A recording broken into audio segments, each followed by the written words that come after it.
Assalamualaikum warahmatullahi wabarakatuh.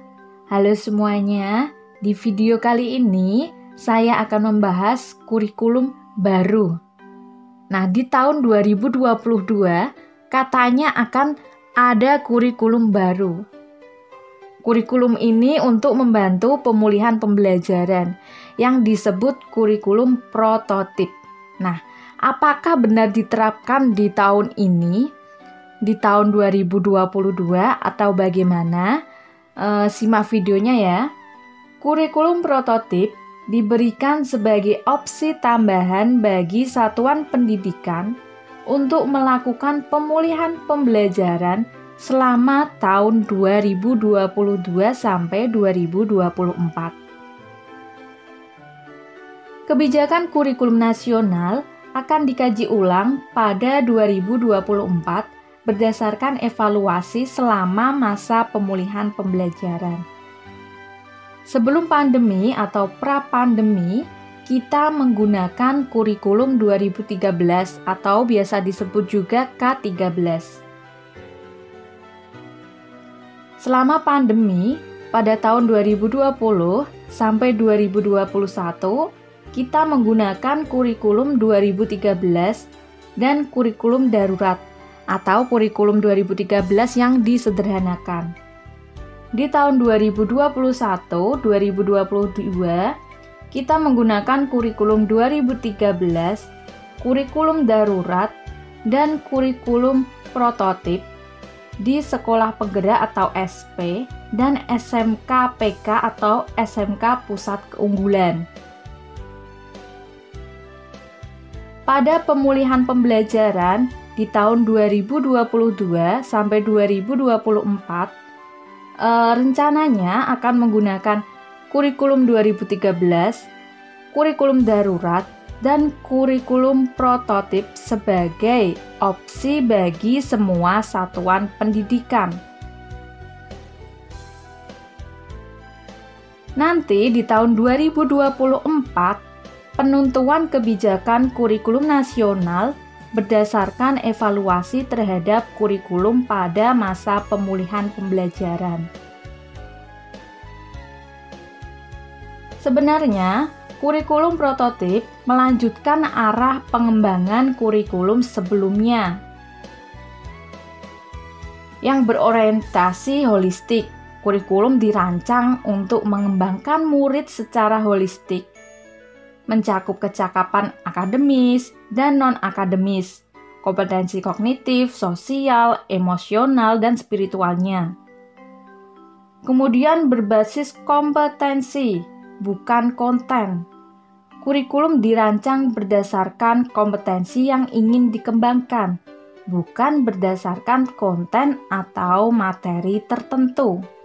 Selanjutnya, kontekstualisasi dan personalisasi. Kurikulum dirancang sesuai konteks atau budaya, misi sekolah, lingkungan lokal, dan kebutuhan murid.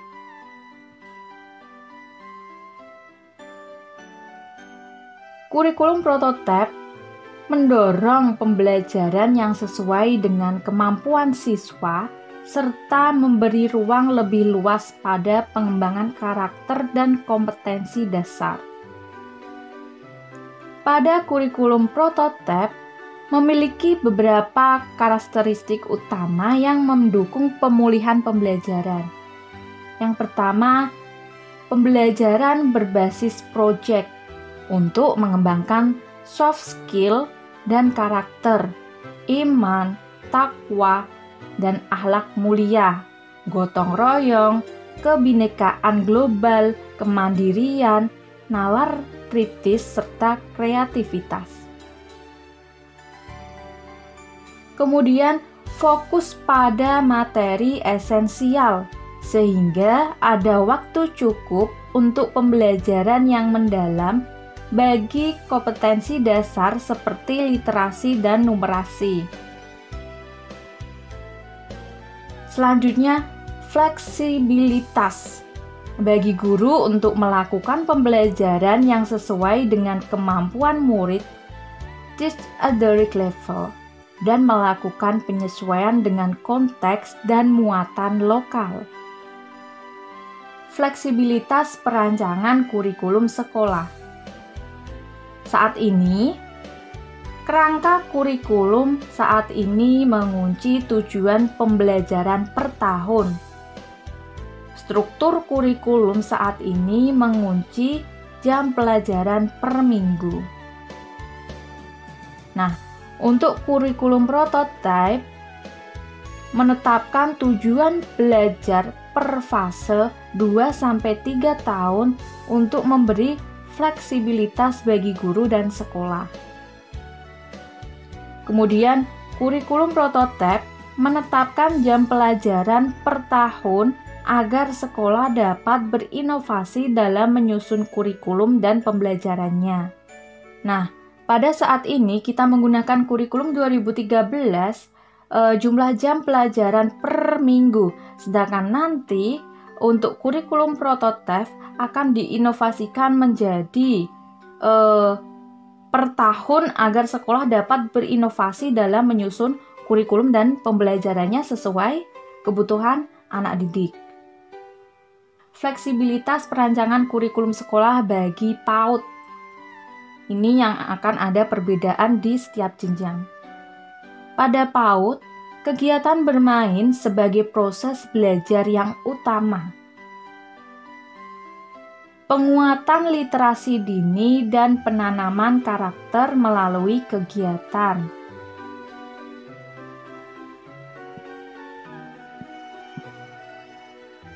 Bermain belajar berbasis buku bacaan anak.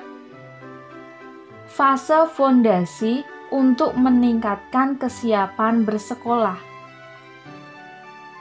Kemudian pada jenjang PAUD, pembelajaran berbasis proyek untuk penguatan profil pelajar Pancasila dilakukan melalui kegiatan misalnya perayaan hari besar dan perayaan tradisi lokal yang ada di daerah masing-masing. Kemudian di jenjang SD, penguatan kompetensi yang mendasar dan pemahaman holistik. Untuk memahami lingkungan sekitar, mata pelajaran IPA dan IPS digabungkan sebagai mata pelajaran Ilmu Pengetahuan Alam dan Sosial atau IPAS. Integrasi computation thinking dalam mata pelajaran bahasa Indonesia, matematika, dan IPAS. Kemudian, bahasa Inggris sebagai mata pelajaran pilihan. Nah, untuk saat ini, bahasa Inggris itu biasanya dimasukkan dalam muatan lokal atau MULOK.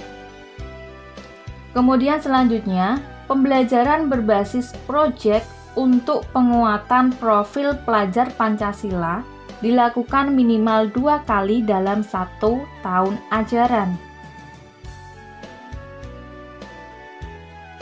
Kemudian di jenjang SMP, penyesuaian dengan perkembangan teknologi digital.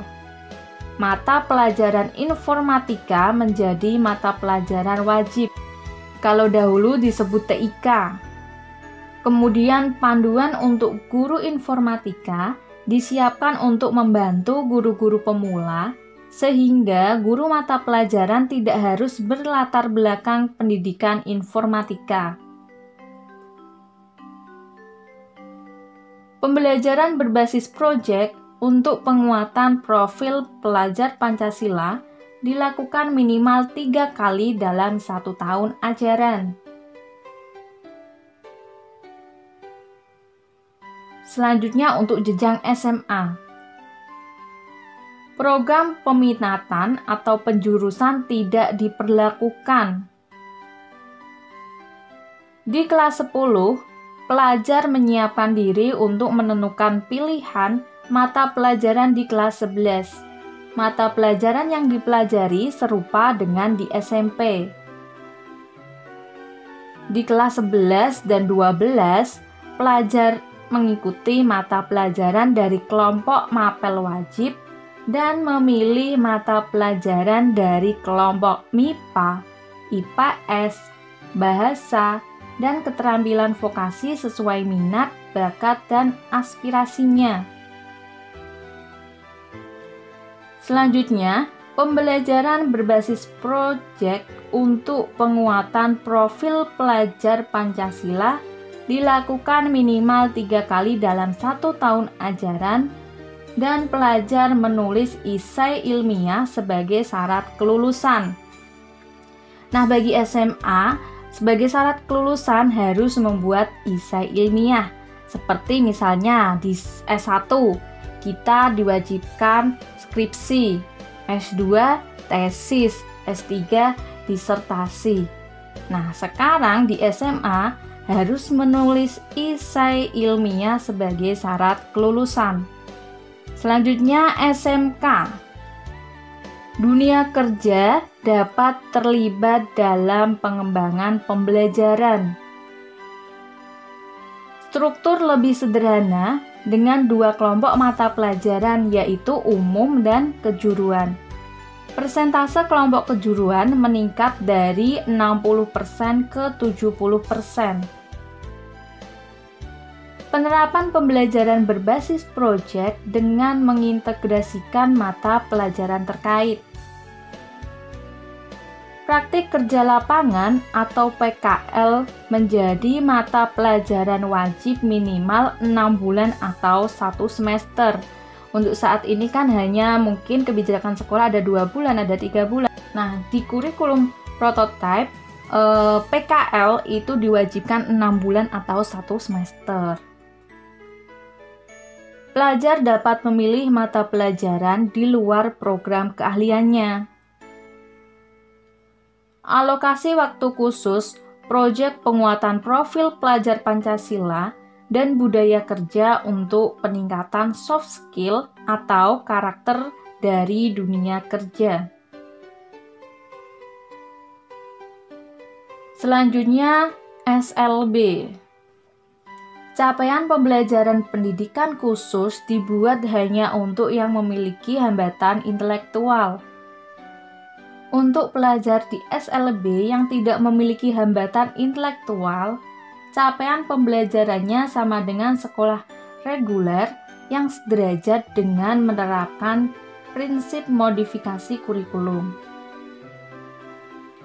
Sama dengan pelajar di sekolah reguler, pelajar di SLB juga menerapkan pembelajaran berbasis proyek untuk penguatan pelajar Pancasila dengan menyusung tema yang sama dengan sekolah reguler dengan kedalaman materi dan aktivitas sesuai dengan karakteristik dan kebutuhan pelajar di SLB. Nah, itu sedikit informasi mengenai kurikulum baru, kurikulum prototipe untuk membantu pemulihan pembelajaran. Cukup sekian video ini, semoga bermanfaat. Assalamualaikum warahmatullahi wabarakatuh. Dah.